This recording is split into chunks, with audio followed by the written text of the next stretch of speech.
Halo guys, Gema di sini. Apa kabarnya semua? Masih pada sehat? Gimana surveinya? Masih lancar kan? Jangan lupa kita 2 minggu lagi akan UTS. Jadi segera dikumpulkan respondennya. Dan minggu ini kita akan mempelajari soal apa yang disebut dengan exploratory data analysis. Jadi ini adalah metode untuk kita bisa memahami data. Jadi kan kalau minggu lalu kita mempelajari teknik penggunaan pivot table untuk kita supaya bisa mengekstrak data dari online survei. Nah, tapi kan saya baru mengajarkan teknik-tekniknya aja ya kan. Teknik gimana cara kita bisa mengubah data yang tadinya bentuknya misalnya seperti ini acak-acakan gitu kan, dari yang sifatnya mentah, kemudian kita ubah menjadi dalam bentuk tabel yang tervisualisasi yang lebih enak dilihat. Nah, itu kan baru sekedar teknik dasarnya. Nah, kita kali ini akan belajar teknik yang lebih advance, yaitu bagaimana kita bisa memahami data lebih lanjut supaya tidak hanya kita dari data yang kita kumpulkan dari online survei itu gak hanya menghasilkan informasi yang kayak oh iya nice to know, kita tahu sekedar tahu aja, tapi kita bisa mendapatkan insight, kita mendapatkan pengetahuan yang lebih bisa memperkaya kehidupan atau juga memberikan manfaat bagi orang banyak. Jadi itu pengantarnya ya. Jadi ini konteksnya ya kan, kalau teman-teman ingat di materi perkuliahan pertama kali ya kan, kita ketika belajar data science untuk pertama kalinya, yang saya ingatkan pada teman-teman semua adalah data itu bukan cuma sekedar informasi. Data itu adalah informasi yang diberikan konteks. Nah, siapa yang memberikan konteksnya itu? Itulah tugas teman-teman di sini. Teman-teman posisinya adalah sebagai data analis, atau yang lebih keren lagi istilahnya adalah sebagai data whisperer, pembisik data,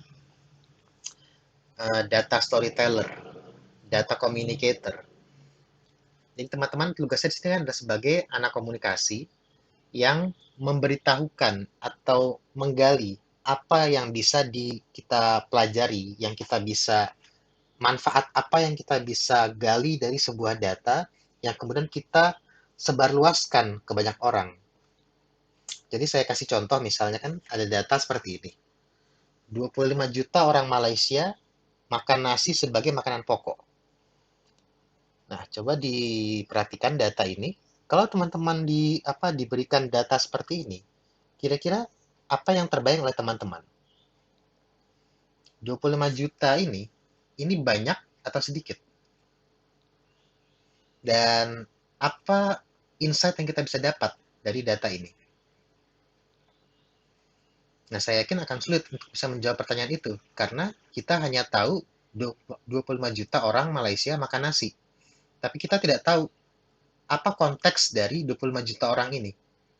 Nah, kalau misalnya saya ubah data jadi seperti ini, 80% orang Malaysia makan nasi sebagai makanan pokok, maka kita akan mendapatkan konteks yang lebih luasnya lagi, yaitu bahwa, oh ternyata hampir semua orang Malaysia, 80% kan angkanya, itu makan nasi sebagai makanan pokok.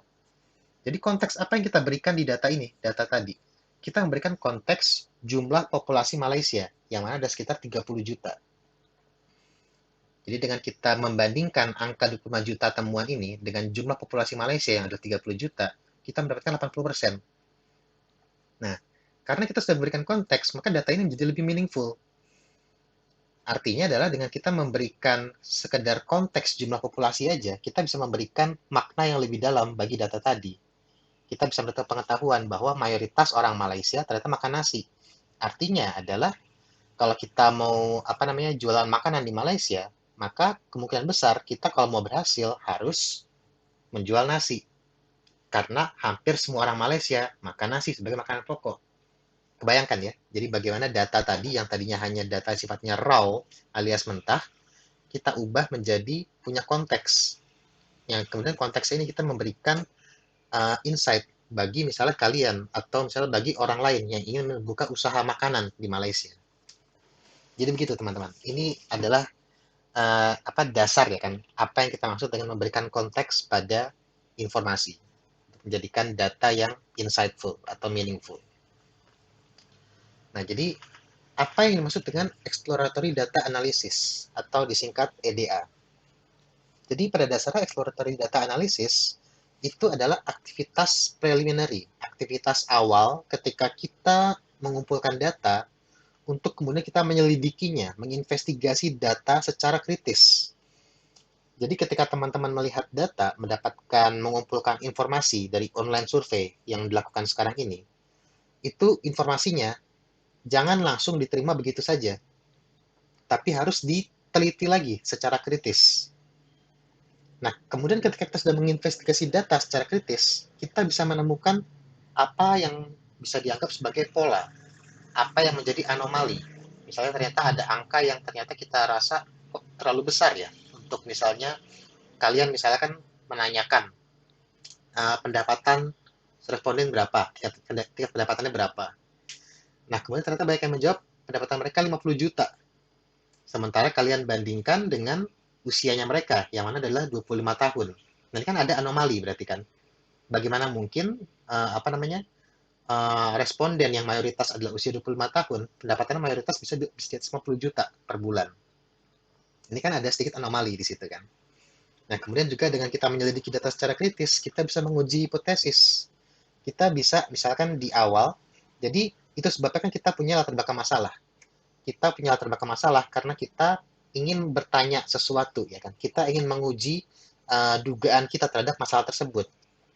Jadi kan ada yang misalnya menyurvei bahwa soal minat baca. Itu kan ketika teman-teman salah satu kelompoknya itu kalau nggak salah mengajukan masalah ini, mengajukan survei tersebut, mereka mengasumsikan bahwa hampir kecenderungannya mahasiswa Ubara itu nggak suka membaca. Nah, itu kan adalah hipotesis, itu adalah asumsi. Nah, ketika kemudian mendapatkan data, maka teman-teman bisa menguji hipotesis tadi. Apakah benar iya mahasiswa Ubara nggak suka membaca? Nah, itu bisa dilakukan dengan cara kita menginvestigasi data secara kritis.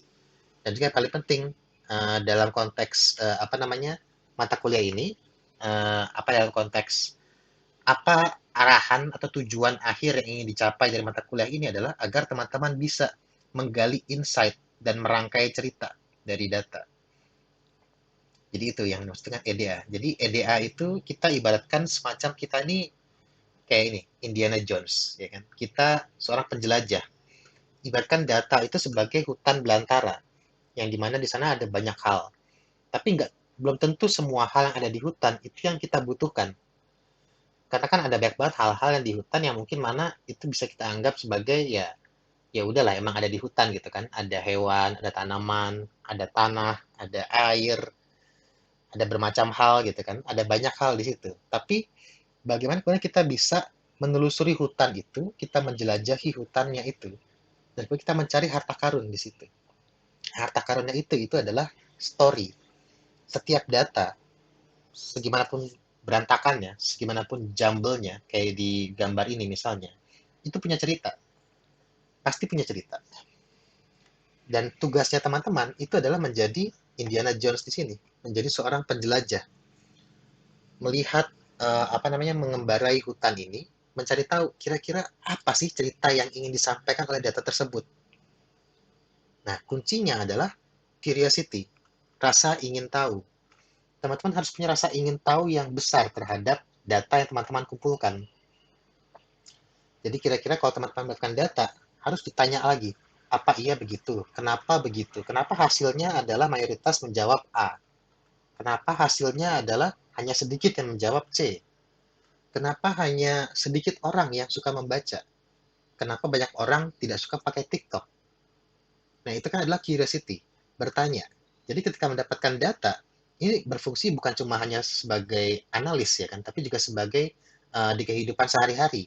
Ketika kita mendapatkan informasi, baik dari grup WhatsApp, dari media sosial, dari berita-berita online, curiosity, kritis, kita harus bisa ingin tahu lebih lanjut lagi. Kenapa bisa begitu ya? Kenapa kok berita ini mengatakan hal seperti itu? Nah, itu pertanyaan-pertanyaan harus diajukan setiap kita mendapatkan data. Jadi jangan langsung terima begitu saja, karena bisa jadi data yang kita dapat itu belum tentu akurat, terutama karena kita bicara online survei. Online survei seperti kita bicarakan minggu lalu itu sangat mengandalkan kejujuran dari responden. karena sifatnya self-reporting. Mereka harus menjawab tanpa dipandu dan tanpa diawasin. Jadi mereka bisa jawab apapun, ya kan? Nah, makanya ketika teman-teman mendapatkan data, harus bisa dipastikan lagi, benar apa enggak sih responden ini jujur, ya kan? Apa iya dia jawabnya benar seperti ini? Kalau misalnya dia tidak jujur, kenapa kira-kira dia tidak jujur? Mungkin karena pertanyaannya terlalu mengusik mengusik moralitasnya dia, mungkin karena pertanyaannya terlalu sulit dipahami sehingga responden jawabnya tidak salah-salah. Mungkin juga pertanyaan terlalu panjang, ya kan? Nah, itu kan bisa menjadi bahan pembelajaran, bisa evaluasi, atau kita bisa juga follow up ke respondennya. Kalau respondennya memberikan alamat email. Jadi itu exploratory data analysis. Kayak kuncinya adalah curiosity, ingin tahu dan juga kritis, critical thinking. Nah, sekarang kita masuk ke dua jenis analisis EDA. Jadi pada dasarnya EDA itu bisa dibagi menjadi dua jenis, yaitu analisis univariat dan analisis bivariat atau multivariat. Nah, analisis univariat itu dia adalah sifatnya kita mendeskripsikan satu variabel. Dalam konteks online survei, maka variabelnya itu adalah setiap pertanyaan itu adalah satu variabel. Pertanyaan, apakah Anda suka membaca buku? Itu adalah variabel. Variabelnya adalah tingkat tingkat literasi mahasiswa. Itu adalah variabelnya, ya kan? Nah, ketika kita dianalisis univariat, maka kita mencoba mendeskripsikan variabel ini. Satu variabel aja. Nah, itu sifatnya kita deskriptif analisisnya. Jadi hanya menjelaskan, mendeskripsikan. Nah, kalau analisis bivariat atau multivariat, ini ada kata bi atau multi ya. Jadi intinya adalah kita melihat relasi antara dua atau lebih variabel. Jadi kan kalau misalnya teman-teman membuat skripsi ya kan, judul skripsi yang paling lazim digunakan mahasiswa itu adalah pengaruh X terhadap Y. Pengaruh kebijakan pemerintah Indonesia terhadap misalnya terhadap persaingan usaha media di Indonesia. Dan kan ada dua variabel. Variabel pertamanya adalah kebijakan pemerintah. Variabel keduanya itu adalah persaingan usaha media Indonesia. Nah, itu kalau kita bicara di tingkat skripsi, pada dasarnya itu bisa dikategorikan sebagai analisis bivariat. Karena kita mencoba melihat relasi antara dua variabelnya ini. Dalam hal ini relasinya adalah pengaruh. Bagaimana variabel X, variabel independennya, itu mempengaruhi variabel Y, variabel dependennya, yaitu persaingan usaha media dalam konteks tadi. Nah, kalau kita dalam konteks data science, maka setiap analisisnya ini dia punya dua jenis lagi, ada percabangannya, yaitu masing-masing adalah grafis atau non-grafis. Jadi kalau yang grafis, maka kita ketika kita menggunakan analisis univariat, kita mendeskripsikannya tidak dengan angka, tapi dengan tabel, tidak dengan angka, tapi dengan grafik, dengan bar chart, dengan pie chart, dengan scatter plot, dengan berbagai alat bantu visualisasi data. Begitu pula dengan bivariat. Ini bisa dengan grafis atau non grafis. Nah, khusus untuk UTS ini kita masih berfokus pada yang non grafis. Ya kan? Kita masih hanya berpusat pada Excel. Karena materi soal visualisasi data, soal analisis dengan grafis itu baru kita akan kita selami itu setelah UTS. Jadi kita akan berfokus untuk hari ini pada yang analisis univariat dan bivariat yang bentuknya non grafis. Nah, untuk dalam hal analisis univariat itu paling enggak ada 5 hal yang bisa kita deskripsikan dari sebuah variabel. Yang pertama adalah kelengkapan data. Jadi ini saya kasih contohnya langsung aja ya. Oke, jadi semisal teman-teman mendapatkan data yang seperti ini setelah menggunakan pivot table dan mengambil nilainya, menemukan data yang seperti ini. Apa yang harus dilakukan pertama kali? Kita tadi membahas soal kelengkapan data. Nah, maka pertama-tama kita harus cari dulu totalnya ini berapa. Tulis total, ya kan? Rumus untuk menentukan total itu adalah sangat mudah, sama dengan sum, S-U-M. Kemudian buka kurung, dan kita highlight data yang ingin kita jumlahkan, tutup kurung. Kita ketemu data angka 1666. Nah, di sini teman-teman bisa memastikan apakah benar jumlah responden teman-teman adalah sebanyak 1666. Karena kalau ternyata kurang atau lebih dari ini, maka ada kesalahan, ya kan? Berarti datanya tidak lengkap. Jadi pertama, kita untuk exploratory data analysis, kita cari tahu dulu apakah benar jumlahnya ini sudah tepat sesuai dengan jumlah respondennya kita dengan menggunakan rumus sum. Nah, selanjutnya kita cari tahu persentasenya. Jadi kan kita bicara apa namanya selanjutnya adalah kita mencari tahu mana yang jadi mayoritas, mana yang minoritas. Nah, kalau kita cuma melihat angka ini aja, ini kan kita nggak bisa tahu apa namanya mana yang apa namanya paling besar, mana yang paling dikit. Sekilas, kalau misalnya cuma sekilas, kita akan sulit menemukan. Kita harus lihat dulu. Oh iya, ini 549, ini 506. Berarti ini dua paling besar ya kan. Tapi ini nggak intuitif. Jadi kalau misalnya orang ngelihat data ini, dia nggak bisa secara intuitif langsung tahu mana yang paling besar, mana yang paling kecil. Nah, untuk mempermudah supaya orang-orang bisa langsung tahu ketika melihat data kita, apa yang apa namanya paling besar, mana yang paling kecil, kita menggunakan persentase. Jadi kita pakai cara sangat sangat mudah. Kita tinggal sama dengan nilainya ini, kita bagi dengan total. Kemudian kita tekan tombol F4 supaya dia jadi ada dolar-dolarnya. Ini supaya jadinya ketika kita copy, maka dia nggak berubah nilainya. Ini saya kasih contoh ya. Jadi kalau misalkan kayak apa namanya, saya kasih dolar, saya begini aja. Ketika saya copy, nah ini akan hilang. Kenapa? Karena ketika di copy, dia akan apa namanya angkanya akan pindah. Jadi yang ini kan B7, ketika kita copy, dia akan ke bawahnya. Ini kan dia kan B3, tapi akan ke B8. Nah, kita kan maunya kan B2, B3, sampai B7, sampai B6, itu dibagi semua sama dengan B7. Maka jadi kita pakai dolar di sini. Tanda dolar ini supaya dia absolut. Ketika kita copy, dia nggak berubah, tetap B7. Nah, kemudian setelah itu tinggal tekan tombol ini, persen, di tab home. Nah, maka akan muncul persentasenya.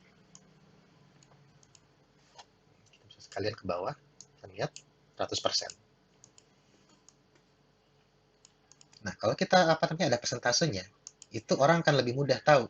Karena kecenderungannya manusia itu kalau menghitung, itu kan paling mudah adalah 1 sampai 10. Begitu pula dengan kalau misalnya hitung-hitungan soal populasi ya kan. Akan lebih mudah kayak tadi saya dicontohkan tadi ya kan, akan lebih mudah orang membayangkan seberapa besar suatu angka jika dia dibandingkan dengan populasinya. Karena kita nggak bisa mengetahui seberapa besar suatu angka tanpa membandingkannya dengan suatu anchor, suatu pijakan. Dalam hal ini pijakannya adalah populasinya. Jadi kalau gini kan langsung tahu kan 33 sama 30, 33 sama 3 lebih besar mana kelihatan jelas gitu kan. Kita bisa langsung tahu. Nah, ini percentage tulis. Jadi itu adalah EDA yang kedua. Kita mencari tahu mayoritas dan minoritasnya. Nah, selanjutnya adalah kita bicara prevalensi. Prevalensi itu kurang lebih sama. Jadi kalau misalnya mayoritas itu kan berarti lebih dari 50%. Jadi kalau misalnya ada dari angkanya ini, misalnya di sini adalah angkanya adalah 800 yang di sini ya.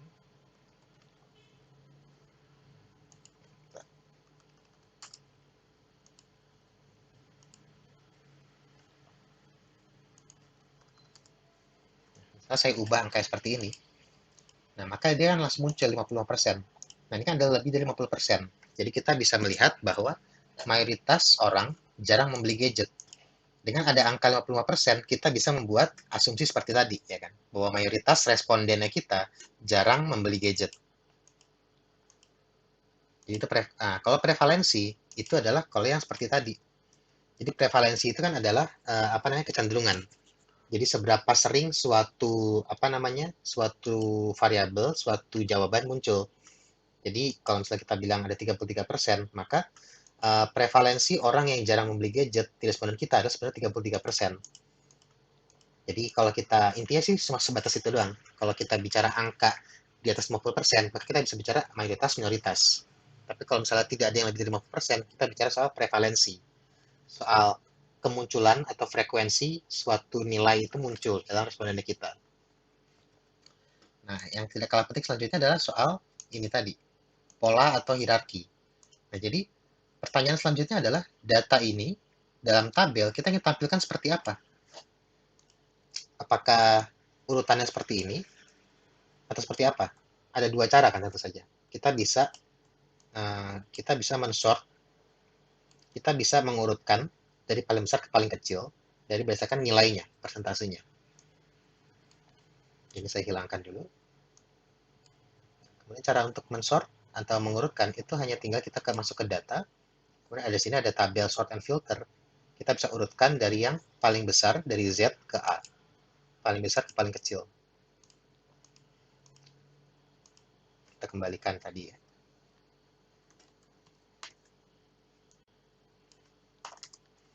Nah, kalau begini berarti kita mengurutkan dari yang paling prevalen ke yang paling tidak prevalen. Jadi yang paling kita mengurutkan datanya dari yang jarang membeli gadget.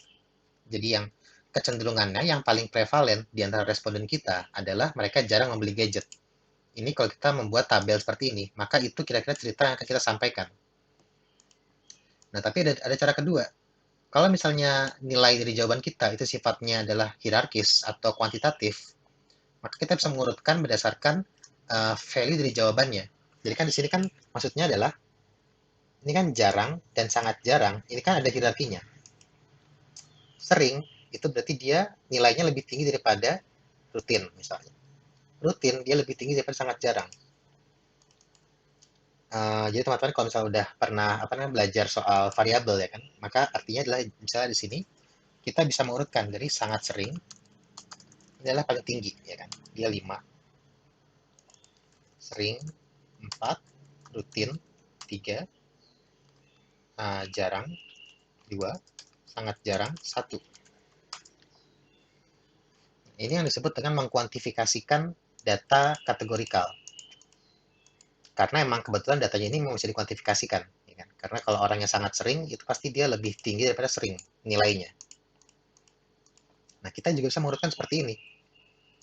Jadi kalau kita tadi kasih tingkatan di sini, ya kan, nomor, kita bisa memberikan angka sesuai di sini kan. Jarang itu adalah 2, sangat jarang itu adalah 1, rutin adalah 3, kemudian sering adalah 4, dan sangat sering adalah 5. Kita bisa mengurutkan berdasarkan value tadi, value yang kita assign terhadap datanya ini, terhadap jawabannya ini.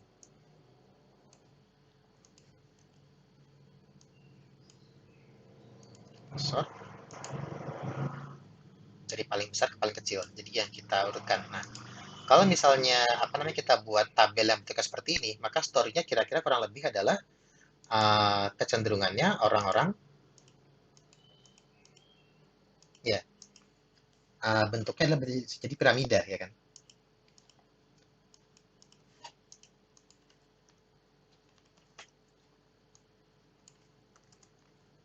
Bentuknya kurang lebih piramida karena yang paling besarnya adalah yang paling paling prevalen adalah yang di bawah. Ini kalau misalnya saya kasih contoh grafisnya.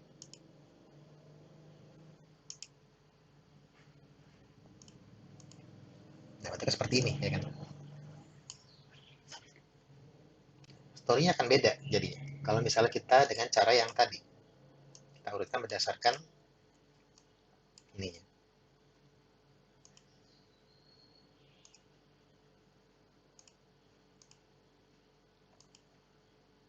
Story-nya akan beda.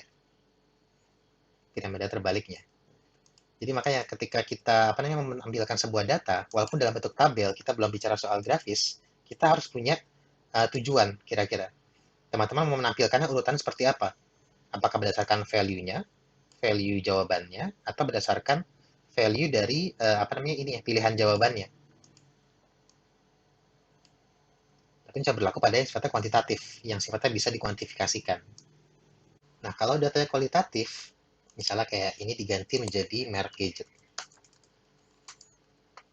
Apple, Samsung, Xiaomi, Xiaomi, Xiaomi, Oppo, OnePlus. Ini kan adalah kualitatif. Antara tiap apa namanya merek ini, dia nggak punya hierarki ya kan.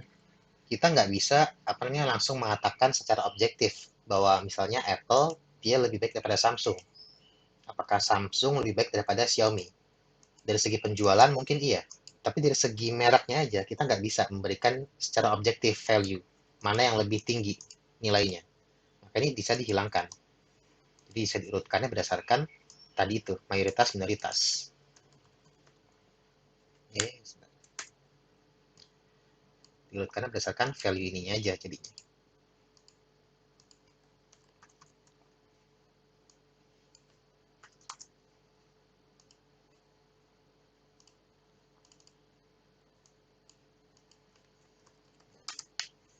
Nah, kalau misalnya data seperti ini kita bisa melihat bahwa ternyata mayoritas orang atau bukan tepatnya prevalensinya adalah paling tinggi adalah Oppo.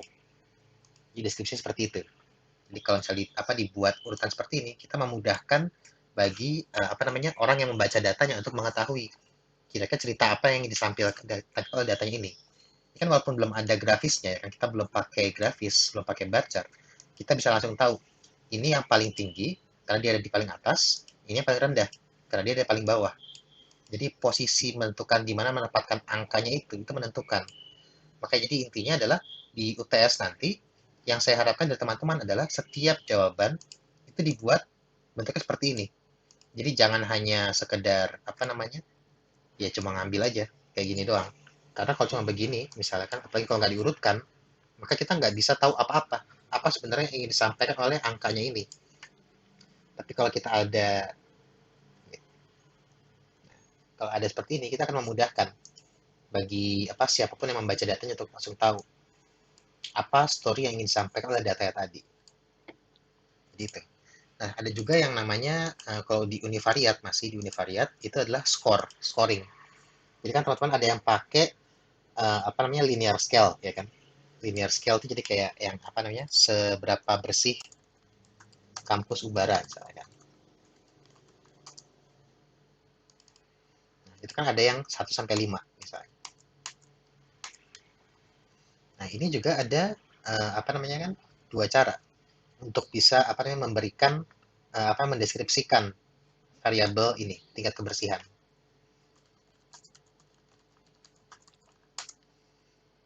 Kalau misalnya 1 itu adalah kotor dan 5 adalah bersih, kemudian ada yang jawab, misalkan ini ada 200, 300, 400, 500. Kalau kita tampilkan seperti ini, maka kita bisa mengasumsikan bahwa uh, apa namanya kebanyakan orang-orang responden yang menjawab itu mengatakan bahwa kampus Ubara ini bersih. Tapi ada cara kedua untuk bisa menampilkan tingkat kebersihan selain dengan cara seperti ini atau dengan cara aplikasi persentase.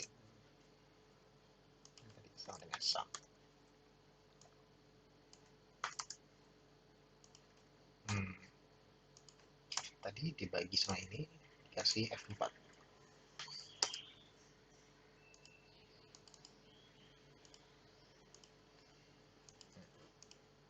Kalau cuma sekedar ini kayaknya kita bisa apa deskripsi kurang lebih adalah ya bahwa uh, kebanyakan itu menjawab sangat bersih atau bersih berarti kan baik ya kan. Tapi ada cara lebih mudah sebenarnya kalau kita bicara linear scale yaitu dalam ini apa namanya kita bisa memberikan skor terhadap apa namanya terhadap tingkat kebersihan ini sendiri dengan cara ini value-nya ini kita kali dengan angkanya ini.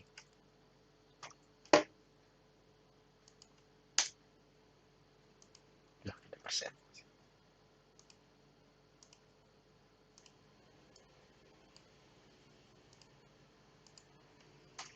Jadi ini dikalikan dengan nilainya tadi, karena kan ini kan bernilai 1. Yang ini dia dikalikan dengan sebelahnya sini ya kan. Jadi kita bisa langsung copy ke bawah aja.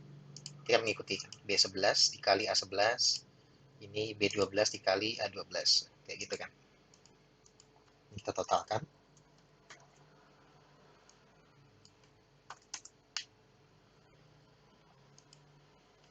Kemudian ini dibagi dengan jumlah responden. Muncul angkanya 3,4375. Ini adalah skor dari tingkat kebersihan udara. Jadi berdasarkan jawaban pertanyaan online survei terhadap 1.600 responden, hasil penghitungan menunjukkan bahwa tingkat kebersihan di udara menurut respondennya kita adalah sebesar 3,4. Jadi kalau dari skala 1 sampai 5, maka berarti dia above average, ya kan? Di atas 3. Sedikit di atas average. Nah, ini kan memberikan gambaran terhadap tingkat kebersihannya. Jadi daripada kita memberikan nilai seperti ini, kita bisa langsung kasih skornya di sini. Jadi mungkin bisa total ini kan. Kemudian ini adalah value 2-nya. Ya, skornya tadi. Ini adalah ini dibagi ini.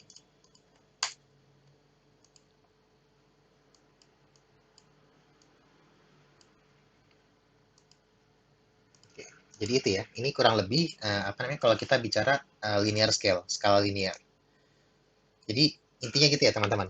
UTS nanti tabelnya adalah yang ditampilkan di tugasnya adalah kurang lebih seperti ini. Jangan hanya cuma menampilkan datanya aja. Itu yang pertama, ya kan? Untuk univariat. Dan univariat ini akan jadi kebanyakan, akan jadi mayoritas dari yang dikerjakan teman-teman. Karena yang wajibnya adalah kan semua diberikan tabel dan semua tabel itu memberikan analisis univariat. Jadi silakan digunakan semua cara-caranya ini untuk membuat tabel bentuknya kurang lebih seperti ini. Dan tentu akan lebih baik lagi kalau misalnya dibuat tabel yang lebih proper tentunya. Ya, seperti ini. Nah, selanjutnya kita akan membahas soal analisis bivariat atau multivariat. Nah, sebelumnya kita kan udah membahas ya kan soal cross tab atau tabulasi silang. Jadi kan kalau tabulasi silang, kalau di pivot table, ini kan data yang tadi, ya kan ini adalah frekuensi membeli gadget. Ini kan adalah univariat, dia hanya mendeskripsikan satu variabel, yaitu frekuensi membeli gadget. Tapi kalau kita ingin mengubah ini menjadi bivariat, maka kita melakukan persilangan terhadap tabulasi yang lainnya. Yaitu contohnya dengan kita bandingkan dengan pendidikan terakhir. Tingkat pendapatan.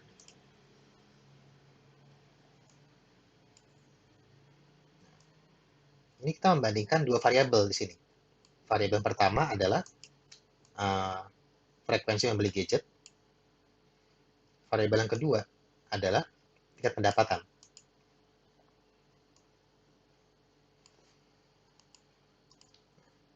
Kalau kita cuma mengambil data ini,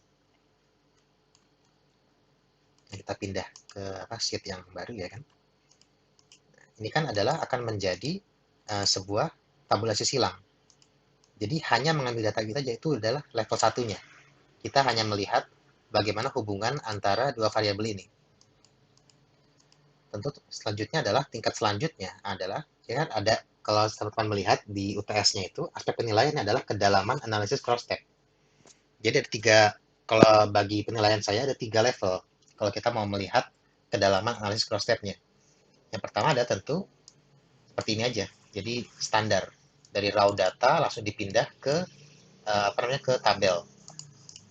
Nah, level keduanya adalah kita menggunakan model seperti tadi. Kita urutkan datanya ini. Jadi ini kan adalah jarang, rutin, sangat jarang, sangat sering, atau sering. Kita urutkan dari yang berdasarkan value dari pilihannya ini. Tadi kan kita udah tahu bahwa sangat jarang itu ada di sini. Ini kita tinggal cut, insert cut cells, rutin, sangat sering.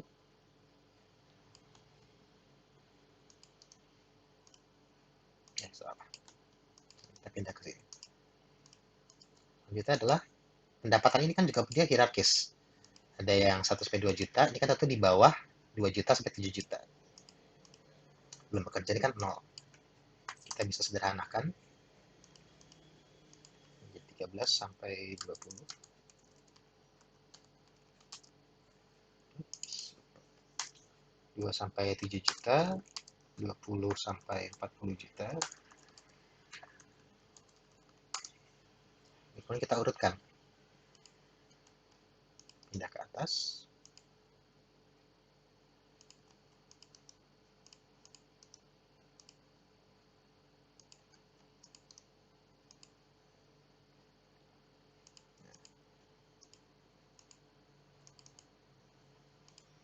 Ini level 2-nya. Jadi kita urutkan pilihan jawabannya semua. Apa value-value-nya ini.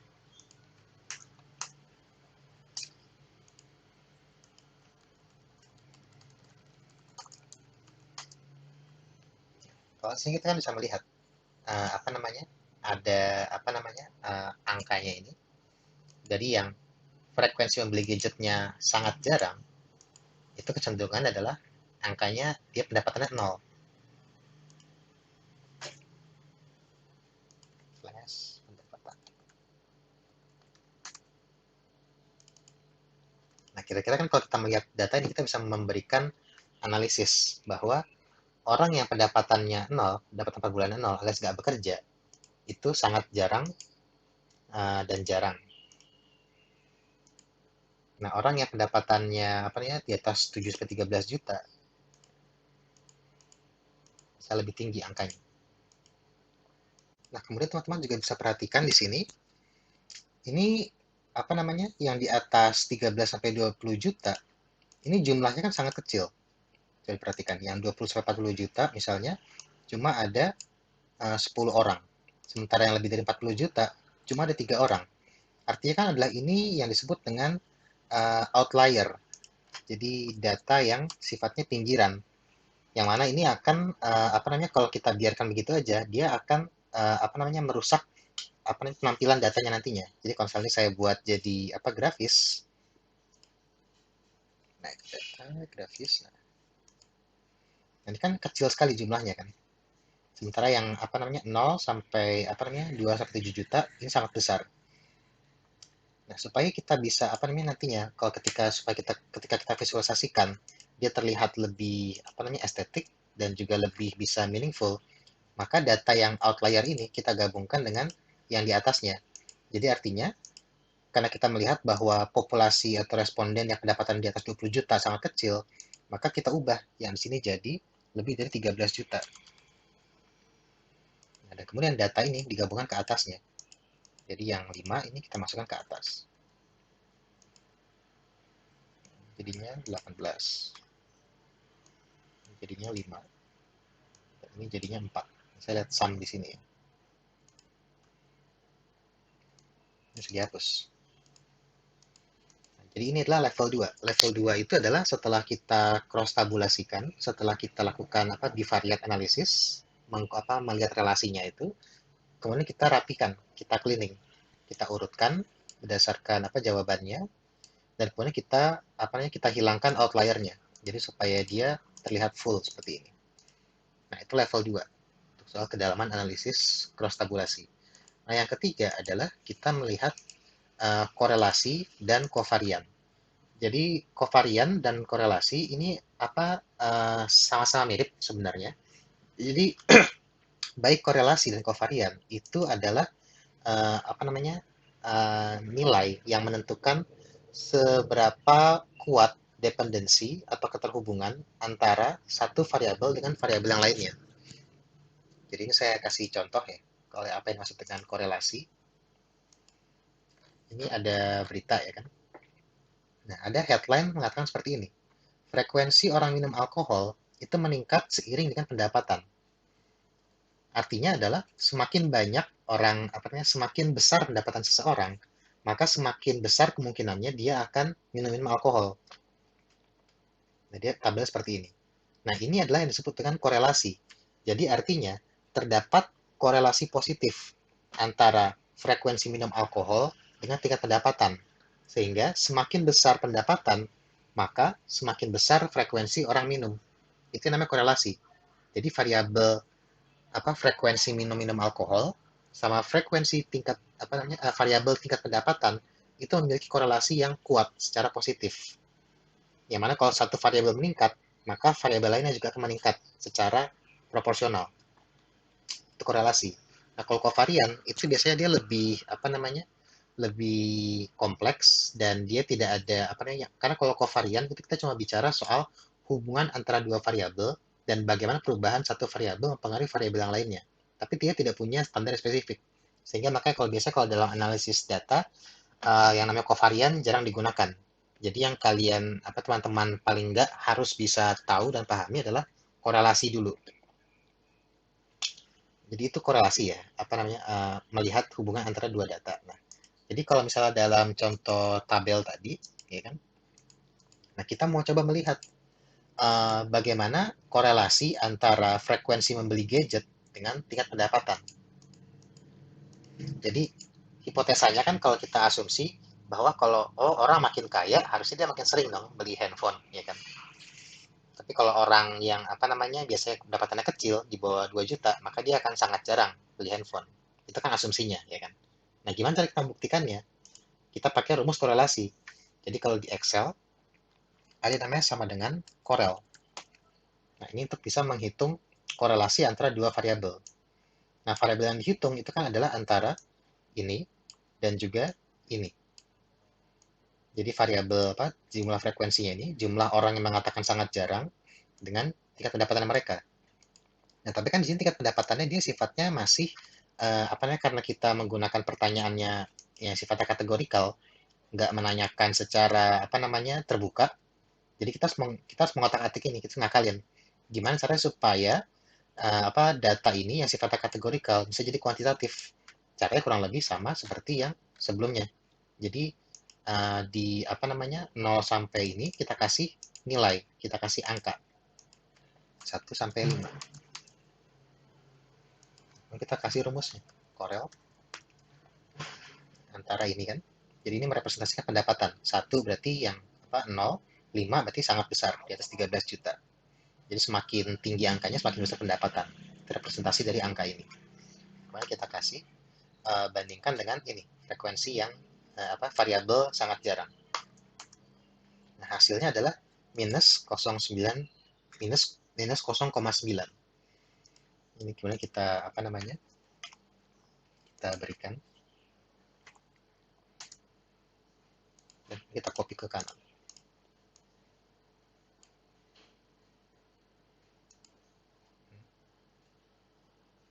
Oh, sorry, salah. Yang dikasih dolar seharusnya gini.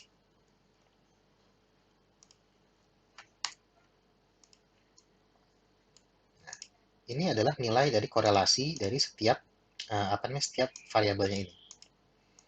Nah, apa artinya 0,9 di sini? Apa artinya minus? Jadi kalau kita bicara korelasi, korelasi itu dia range-nya atau rentangnya itu cuma antara minus 1, 0, dan 1. Jadi rentangnya cuma ada 3 ini. Cuma ada 3. Minus 1 itu berarti dia perfect negative correlation. Jadi dia berkorelasi negatif secara sempurna.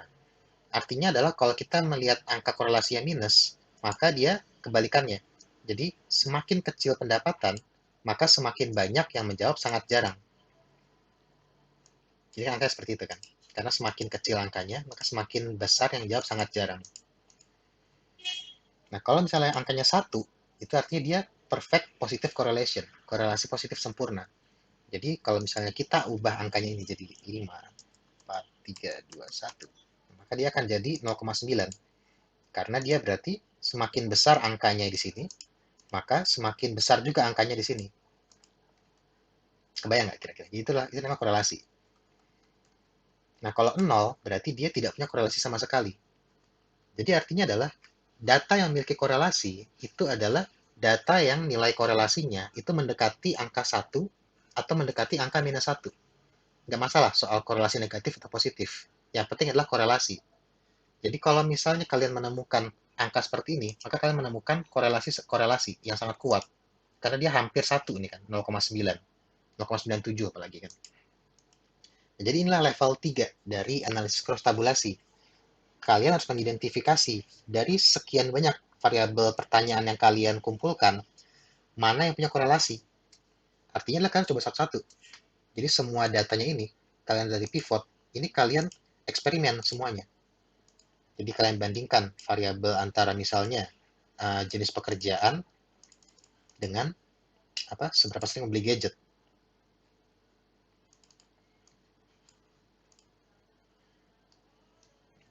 Kalian pindahkan ke tabel ini, kemudian kalian cari korelasinya seperti tadi. Caranya seperti di sini. Nah, tapi yang perlu dicatat adalah korelasi itu cuma memungkinkan antara dua variabel yang bisa dikuantifikasikan. Jadi karena ini bisa dikuantifikasikan dan juga ini bisa ada kuantifikasinya, maka dia bisa dikasihkan korelasinya. Tapi kan kalau kita perhatikan juga di sini, tidak semua jawaban punya korelasi. Ada yang korelasinya kecil, ya kan? Karena di sini kelihatan yang sangat sering ini berarti dia cukup random. Dia deviasinya simpangannya cukup besar berarti. Karena artinya belum tentu orang yang pendapatan di atas 13 juta dia sangat sering beli handphone. Bisa juga malah justru pendapatannya malah kalau sini kita lihat yang 2 sampai 7 juta justru malah paling banyak yang jawab sangat sering beli handphone. Berarti kan ya lucu juga emang kan orang yang pendapatannya bisa dibilang UMR gitu kan. Ternyata malah sangat sering beli gadget gitu. Tapi yang punya korelasi di sini adalah ternyata yang sangat jarang. Jadi kalau yang sangat jarang itu berarti dia korelasinya kuat antara sangat jarang dan pendapatan. Orang yang pendapatannya kecil, maka dia akan cenderung sangat jarang beli gadget. Orang yang pendapatannya tinggi akan akan cenderung sering beli gadget karena dia sedikit pinjam sangat jarang gitu kan. Jadi itu yang terus harus lakukan. Jadi kalau untuk bisa mendapatkan nilai sempurna gitu kan. Kan di situ kan kalau saya di soal UTS-nya saya meminta teman-teman membuat 5 analisis cross tab. Itu maksudnya adalah analisis bivariat pada dasarnya sama. Bivariat cross tabulasi itu kurang lebih sama artinya. Nah, jadi teman-teman harus membuat paling enggak menemukan 5 5 korelasi. Jadi pahami kan ya. Jadi bereksperimen teman-teman menggunakan keingintahuan teman-teman ya kan menjelajahi datanya dan mencari 5 korelasi yang paling kuat dari datanya. Jadi kalau untuk yang tabel korelasi maka bisa cukup ini karena yang ini kan korelasinya sangat kecil. Jadi ini bisa dihilangkan aja sebenarnya. Nah, kalau saya kasih contoh ya, tabel visualisasi dari korelasi, itu bentuknya akan kurang lebih seperti ini. Ini bisa dibilang korelasinya cukup kuat. Ini kan R0,9 juga ya kan. Jadi ini adalah korelasi antara tingkat pendidikan responden dengan apakah mereka menyimpan atau membuang gadget bekas. Nah, jadi yang biru ini adalah yang tidak menyimpan gadget bekas. Jadi ini yang menjual atau membuang gadget bekas. Nah, yang merah ini adalah menyimpan gadget bekas. Nah, di sini bisa terlihat datanya bahwa ternyata semakin tinggi tingkat pendidikan itu akan cenderung orang dia akan menyimpan gadget. Sementara yang hmm, pendidikan rendah dia akan cenderung tidak menyimpan gadget bekas. Jadi ada korelasi antara tingkat pendidikan dengan kecenderungan dalam menyimpan gadget atau menjual gadget. Nah, tapi untuk bisa menemukan tabel seperti ini, untuk menemukan visualisasi seperti ini saya harus bisa menemukan dulu dari sekian banyak variabel yang saya tanyakan ke responden yang raw datanya adalah. Nah, dari raw data seperti ini, saya harus mencari tahu coba satu-satu gitu kan, coba satu-satu dari semua ini mana yang korelasinya paling tinggi. Jadi itu makanya kenapa pekerjaan data analis itu membutuhkan keingintahuan. Karena ya teman-teman harus mau gitu kan, nyoba semuanya satu. Dan juga cara cepatnya adalah kita bisa menggunakan asumsi tentunya. Kayak tadi kan misalkan antara pendapatan sama konsumsi. Ya kan kita bisa asumsikan ya kan bahwa kalau orang pendapatan semakin tinggi, maka dia akan cenderung bisa membeli gadget gitu kan. Kita bisa berasumsi. Dari asumsi itu kemudian kita coba, kita tes di pivot. Kita cari dua variabel tadi, kita bikin tabelnya, lalu kita ukur nilai korelasinya dengan rumus tadi. Nah, kalau misalnya udah ketemu, baru kemudian kita tampilkan di tabelnya tadi. Jadi itu intinya adalah dalam tugas UTS nanti yang diuji dari teman-teman itu adalah satu ya kan kemampuan dalam menyajikan tabel, menyajikan analisis univariat secara non grafis yang seperti ini ya kan. Ada urutannya, ada persentasenya, ada jumlahnya, atau pakai skor kalau misalnya skala linear, dan juga kemampuan untuk menemukan korelasi data. Jadi kemampuan analisis bivariat. Jadi dua itu yang sebenarnya diuji dalam UTS nanti. Nah, tapi sekedar catatan sampingan ini adalah bahwa korelasi itu beda dengan kausasi, causation, penyebab. Jadi sesuatu berkorelasi bukan berarti dia menyebabkan itu terjadi. Jadi kalau misalnya kayak tadi contohnya ya kan di berita tadi headline ini, ya, di sini kan ditemukan bahwa ada korelasi antara frekuensi orang minum dengan tingkat pendapatan. Nah, kita dalam melihat data ini, kita nggak boleh mengklaim, kita nggak bisa mengklaim bahwa peningkatan pendapatan menyebabkan orang minum-minum. Karena kita nggak bisa bilang kayak gitu ya kan. Karena kan misalkan kalau kita bicara alkohol ya kan, alkoholism, kecanduan alkohol atau kecanduan narkoba yang lain-lain itu kan banyak penyebabnya ya kan. Bukan cuma karena pendapatan yang meningkat, lantas dia apa namanya jadi menyebabkan pendapatan yang meningkat itu menyebabkan dia kemudian menjadi minum alkohol, jadi suka minum. Karena banyak penyebabnya. Tapi korelasi itu adalah kebetulan. Jadi kira-kira bisa dibilang adalah kebetulan.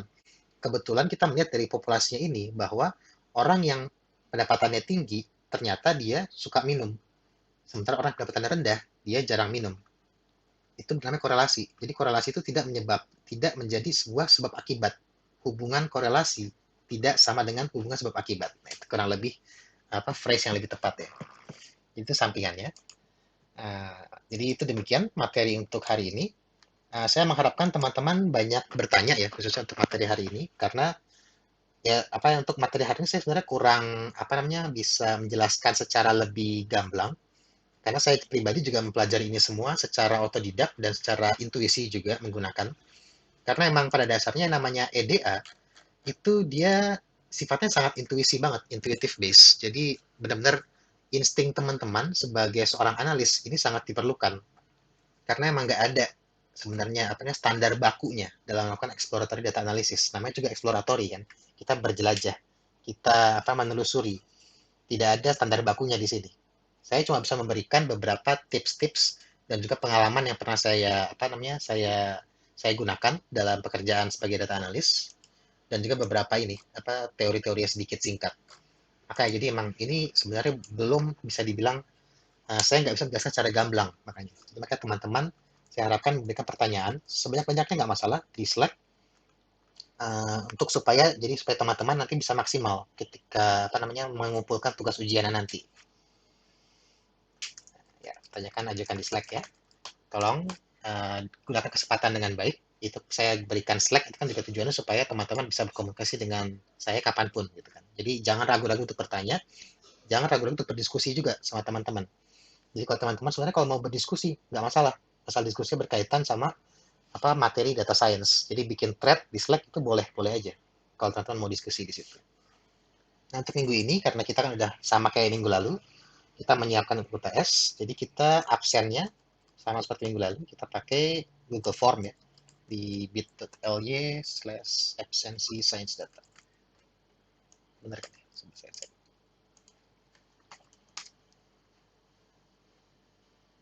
Ya benar. Jadi demikian untuk perkuliahan minggu ini. Saya harap teman-teman selalu sehat. Selamat siang.